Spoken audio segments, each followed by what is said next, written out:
किनगाव राजा police station अंतर्गत जांभुरा ते सोनोशी रोडवर पोलिसांना गुप्त माहितीनुसार सापळा रचून दिनांक 14 ऑगस्टला रात्री 8:30च्या सुमारास सिल्वर कलरची इनोवा गाडी क्रमांक MH21 V2234 ला थांबवण्याचा इशारा केला असता सदर गाडीतील चालक व साथीदार यांनी पोलिसाची वर्दी पाहताच ते अंधाराचा फायदा घेऊन पसार झाले।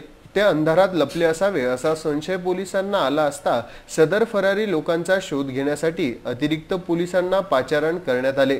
मात्र अंधाराचा फायदा घेत ते पसार होण्यात यशस्वी झाले। फरारी लोकांचा शोध ठाणेदार जनार्दन शेवाळे, पोलीस उपनिरीक्षक किशोर शेरकी, गजानन साळवे, डोंगरे, राजू दराडे, गजानन सानप, विनायक मोरे, नाजुकराव वानखेडे यांनी परिसर पिंजून काढला। मात्र सदर लोक फरार झाले। गाडीची झडती घेतली असता गाडीमध्ये देशी दारू व तसेच विदेशी दारूच्या बाटल्या आढळून आल्या। पंचासमोर मालाचा पंचनामा करण्यात आला। यात 45,026 रुपयाची दारू तर 12,50,000 रुपयाची इनोवा गाडी जप्त करण्यात आली।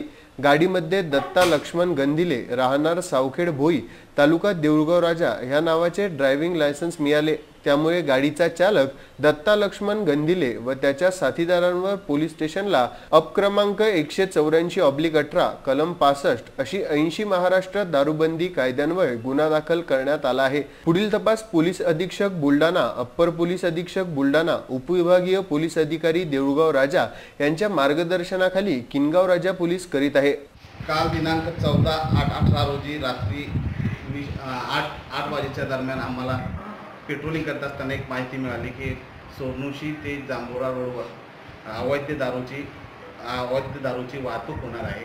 अशी माहिती मिळाल्यानंतर मी, श्रावण डोंगरे असं दोघांनी मिळून एक नाकाबंदी केली। नाकाबंदीच्या दरम्यान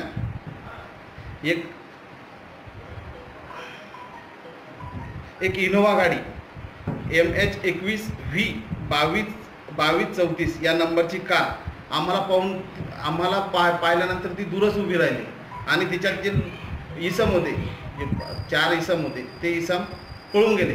पळून गेल्यानंतर आम्ही त्या गाडीची झडती घेतली असता त्याच्यामध्ये देशी विदेशी असे RS, IB, OC अशा विदेशी दारूच्या बाटल्या 140 आणि देशी दारूच्या बाटल्या 473 अशा बाटल्या मिळून आल्या। टोटल तो माल 45,026 रुपयाचा माल आणि इनोवा कार 12,50,000 असा टोटल मुद्देमाल 12,95,026 रुपयाचा माल आपण जप्त केला आणि मुंबई दारूबंदी कायदा 65 आणि 80 कलमनुसार आपण गुन्हा दाखल केला आणि त्यामधल्या आरोपीचा आपण शोध घेतो आहोत।